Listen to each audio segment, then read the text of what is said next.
Welcome PTN cinema. Captain Vijayakanth அவர்களை பற்றி நடிகருமாகிய stunt மாஸ்டருமாகிய Jaguar தங்கம் அவர்கள் அற்புதமாக இப்போ ஒரு பேட்டி கொடுத்துருக்கிறாரு. விஜயகாந்த் சாரோட வீட்டுக்கு அவர் பையன் கல்யாணத்துக்கு போகிறாப்புல.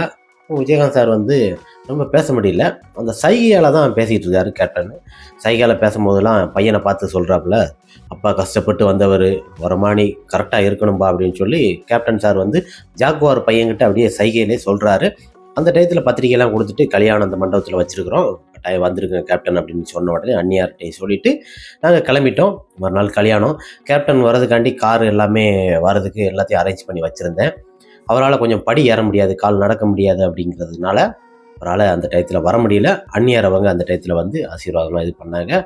என்ன ஒரு விஷயம்னா, அவரை பொறுத்த வரைக்குமே எஸ்எஸ்சி இப்படி தான் ஒரு படம் நடித்து கொடுக்கணும்னு சொல்லி ஃபோன் போட்டிருக்கிறாரு. இந்த மாதிரி எங்கே இருக்கீங்க அப்படின்னு நைட்டு 12 மணிக்கு. உடனே குளிச்சுட்டு வரவங்களையும் கேப்டன் வீட்டுக்கு போயிட்டு இந்த மாதிரி ஒரு படம் பண்ணி கொடுங்க தம்பிக்கு, பண்ணி கொடுத்தீங்கன்னா நல்லாயிருக்கும், ஒன்றும் பிரச்சனை இல்லை, பண்ணி கொடுக்குறேன், நாளைக்கே பண்ணலாமே. ஏன்னா அந்த டயத்தில் பிஸியாக இருக்கார்.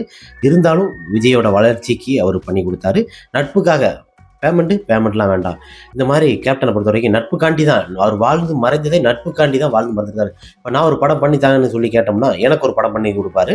அது மாதிரி எல்லாருக்குமே படம் பண்ணித்தான்னு கொடுத்தா அவங்களுக்கு எல்லாருக்குமே நட்புக்காக நிறைய படங்கள் பண்ணி கொடுத்துருக்கிறாரு. இன்னொரு விஷயம் என்னென்னா, அவர் உடம்பு ஆரோக்கியமாக இருக்காத காரணமே நாமளும் ஒரு காரணம் தான். 24 hours அப்படியே பார்த்தீங்கன்னா ஷூட்டிங்கு, வேலை, அப்படி நட்பு, இந்த மாதிரி உழைப்பு. இன்னொரு என்னென்னா சிந்தனை. கேப்டன் விஜயகாந்தோட சிந்தனை பார்த்தீங்கன்னா மக்களை பற்றி தான். இவங்களை எப்படியாவது நாட்டு மக்களுக்கு நல்லது பண்ணணுமே. ஒரு மனுஷனுக்கு தேவை ஒரு தூக்கம், ஒரு லெஸ்ட் இருக்கணும். அந்த லெஸ்ட்டே கிடையாதுங்க. அந்த டயத்துலலாம் எனக்கு அவரை பார்க்கும்போது நல்லாயிருக்கும். இப்போ அவர் கண் கலங்கிட்டார். அந்த டயத்தில் வீட்டில் பேசும்போது பார்த்தீங்கன்னா கண் கலங்கிட்டார்.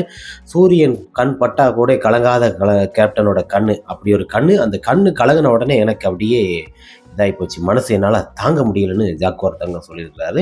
இன்னொரு விஷயம், சிரிப்பு. அந்த சிரிப்புன்னு பார்த்தீங்கன்னா இன்றைக்கி நீங்கள் கம்ப்யூட்டரில் கூட போட்டு பாருங்கள், அந்த சிரிப்பு வராது கேப்டனோட சிரிப்பு. அப்படி இருக்கும். அவர் சிரித்தாலே அப்படி ஒரு அழகு, கருப்பு அழகன் என்று சொல்வார்கள். கருப்புலையும் ஒரு அழகு, ஒரு பூ போன்ற ஒரு மென்மை சிரிப்பு. அவர் சிரிப்பை இன்றைக்கி நீங்கள் வச்சு பாருங்கள், அப்படி ஒரு சிறந்த ஒரு சிரிப்பாக இருக்கும். அப்படி ஒரு நல்ல மனுஷன். நாம் தவற விட்டுட்டோம். அவரை நம்ம இருக்கும்போது நல்லா பார்த்துக்கல, அதுதான் நம்மளோட இது. நமக்கு அவர் ஷூட்டிங்கு வேலைன்னு அதிகமாக நம்ம கொடுத்துட்டோம்.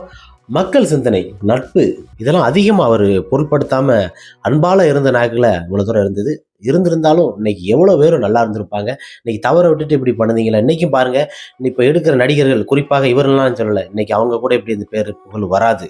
ஆனால் விஜயகாந்த் சார் பேரும் புகழும் என்றைக்குமே நிலைத்து கொண்டு இருக்கும். இன்னும் 100 ஆண்டுகள் ஆனாலும் அவர் பேர் என்றைக்குமே நிலைத்து கொண்டு ஜாக்குவார் தங்கம் அற்புதமாக ஜாக்குவார் தங்கம் கூறியுள்ளார்.